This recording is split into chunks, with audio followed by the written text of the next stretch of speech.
Региональный парламент поздравил журналистов с Днем российской печати. Там прошел традиционный прием парламентских корреспондентов. Спикер Надежда Дорофеева поблагодарила их за совместную с депутатским корпусом плодотворную работу, объективность и профессионализм.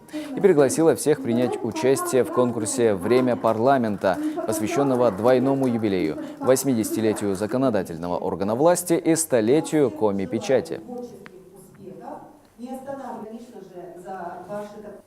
О процессах нормотворчества, о выдающихся людях, о депутатах, в том числе и Верховного Совета.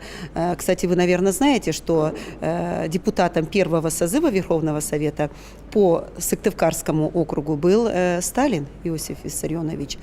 По Ухте это был Молотов, а по Воркуте это Жданов. То есть вот такие исторические факты, которые сегодня журналисты узнают и опубликуют, и осветят, они заслуживают, наверное, уважения и внимания.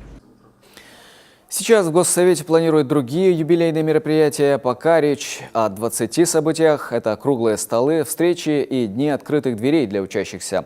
Школьники и студенты, к примеру, смогут побывать в зале заседаний, познакомиться с постоянно действующей экспозицией от Ревкома до Госсовета. Завершатся события в июне торжественным собранием.